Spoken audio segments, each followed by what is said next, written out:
I was talking to one of my guy friends the other day, and I was talking to him about my Galentine's party and about how I was excited. I was inviting people, themes, food, etc. And he asked me, "Isn't Galentine's just for single women?" And I, of course, went on to explain to him, what it was. But I can generally say that Galentine's has gotten a rep from the male species that it is for women who are not in romantic relationships, and it's the alternative for Valentine's Day because they're miserably single, right? So they have to congregate with their single peers so they can be miserable together. That's the complete opposite, of course, of what Galentine's is. And then it got me thinking as well, when do women typically come together to celebrate their friendships or the bond that they have? And immediately I thought of bachelorette parties, weddings, like anything surrounding like woman is now being hitched to a man. So yeah, Galentine's is just another holiday, or it is a holiday for women to celebrate friendships that they do have. But before I go into deep, welcome to Be a Better Baddie. My name is Quenisha, and I am your host, your coach, your cheerleader, and fellow baddie. Welcome back to the podcast.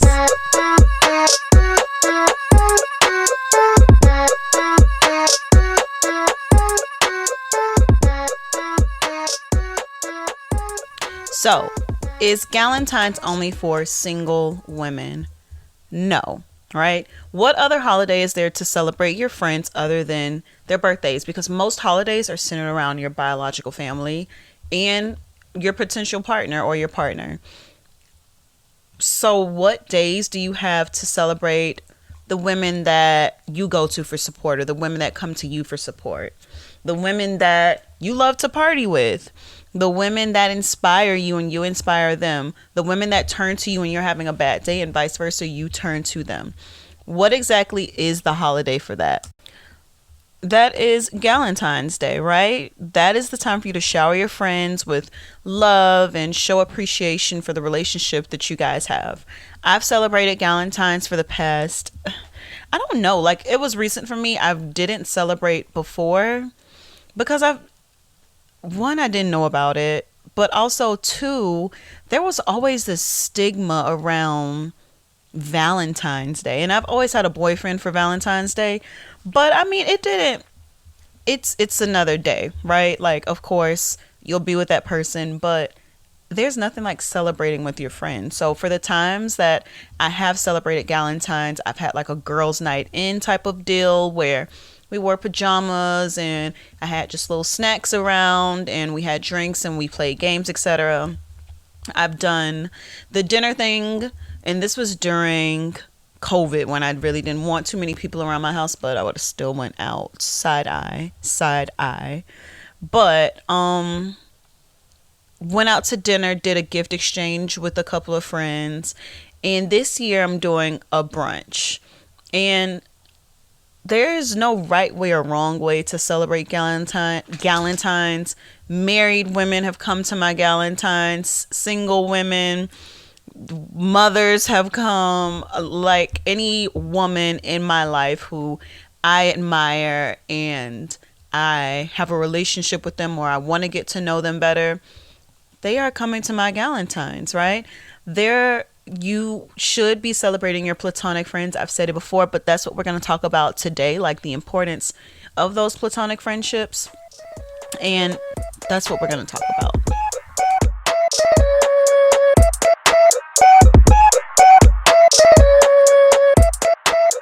So raise your hand if you've ever fallen victim to the statement, "I don't need friends. Friends aren't trustworthy." Okay. I've been a victim of saying that before, right? But newsflash, you actually need friends. Like literally need friends, right? So that's why, again, Galentine's is coming up. If you have not planned one, plan a little get together with your friends. It doesn't have to be anything extravagant. Just it could literally be you guys just getting dinner together or brunch, right?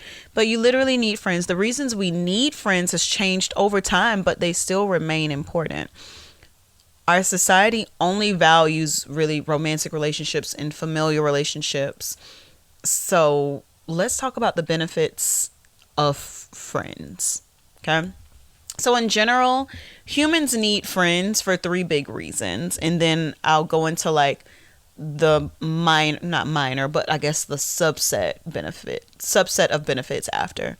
One is survival. So in the past, let's think cave women, cavemen, living in a cave, trying their best to protect all their little babies, gather food, make sure the tigers don't come attack them, or the woolly mammoths or whatever, right?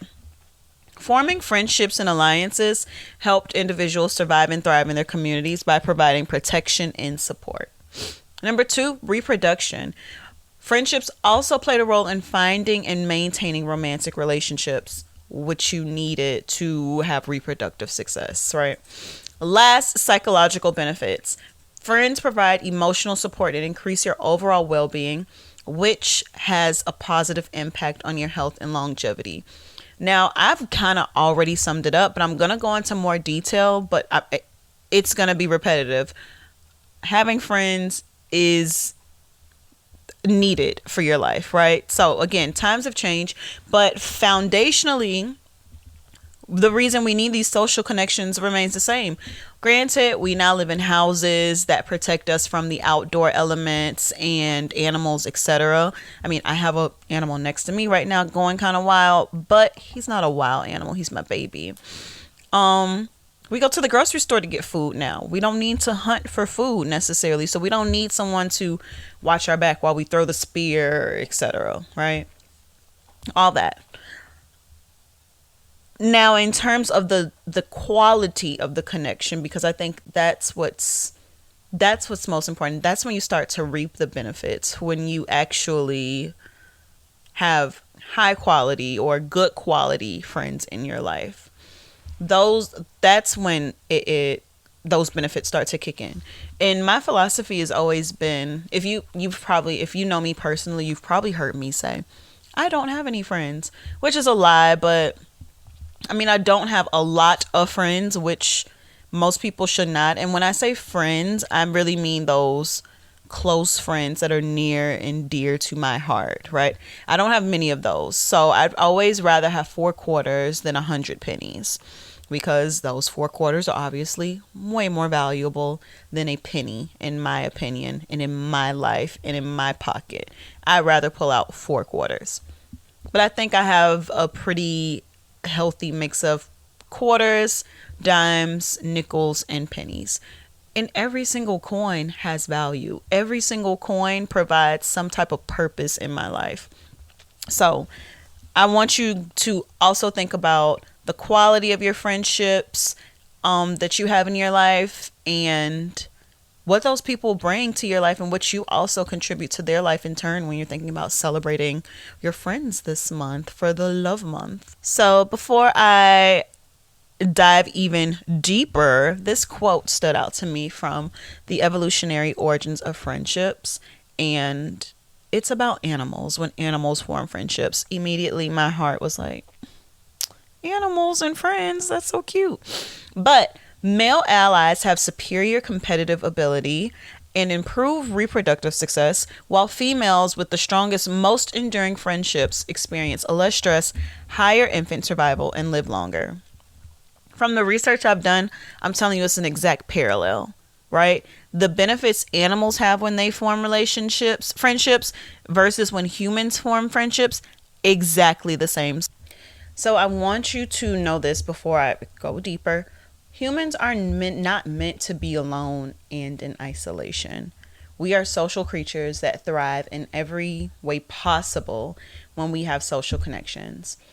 Think about how you felt during quarantine, like the height of quarantine, when you had gone a long time without interacting with any other human, right? We shouldn't experience that long term. So if you feel yourself isolated, not really connecting with people, like you should reach out to the people in your life. I guess this is also a good time for me to plug in my group chat that I'm starting. So if you want to talk with more people, you want to form more connections, do join my Telegram group. I have the link in the show notes. Basically what Telegram is, it's an app where you download it. It's just for you to chat. So let me jump into our benefits. Quality friendships make you physically healthier.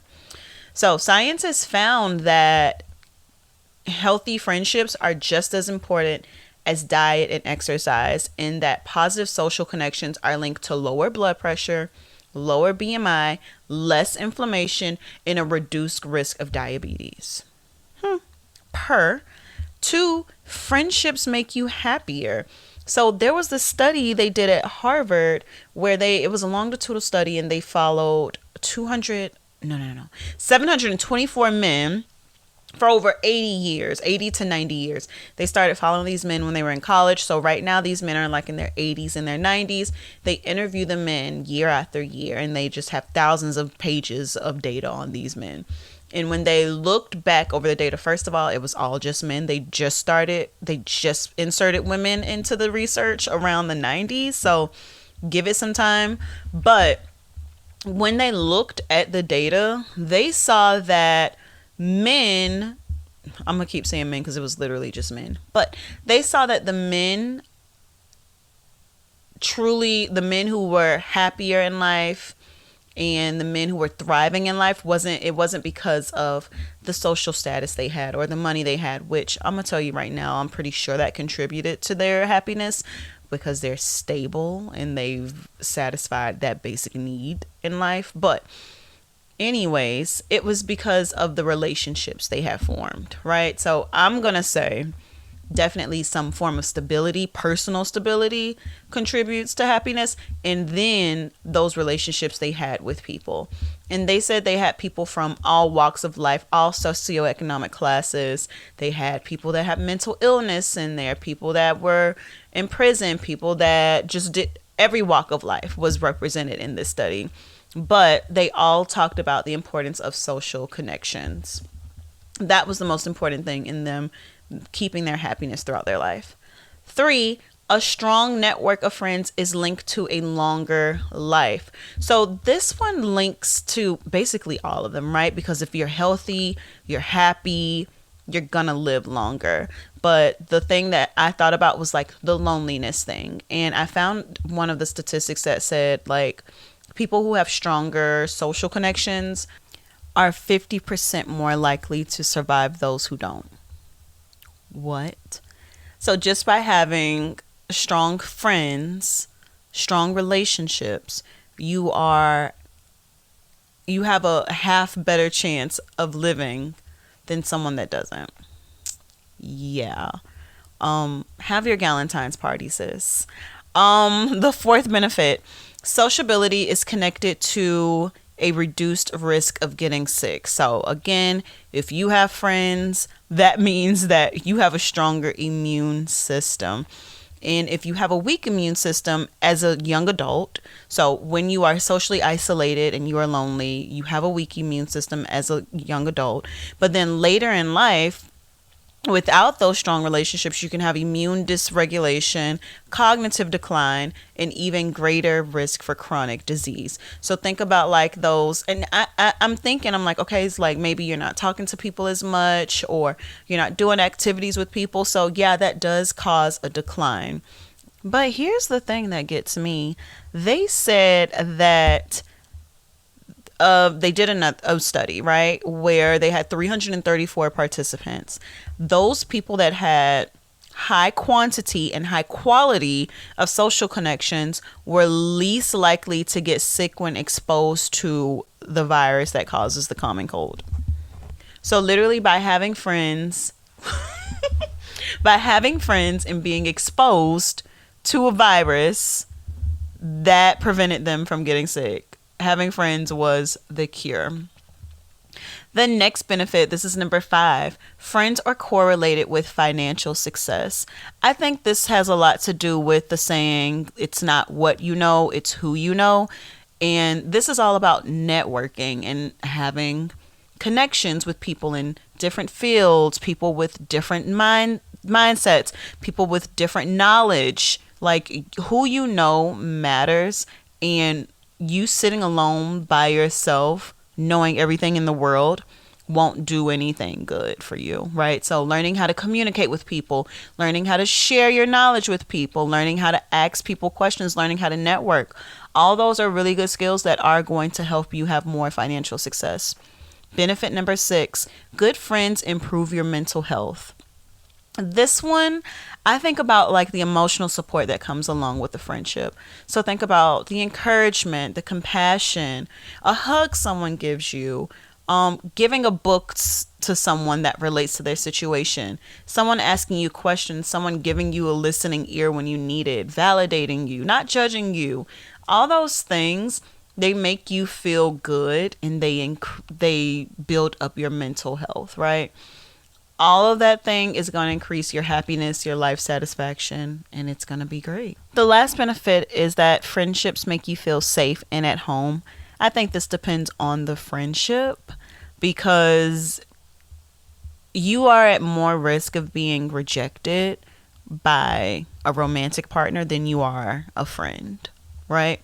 So having a good set of friends, or a good friend that you know won't turn you away or won't make you feel like you aren't good enough, is obviously a win-win. Now, with all those benefits I named, I don't think they are possible with all friends, right?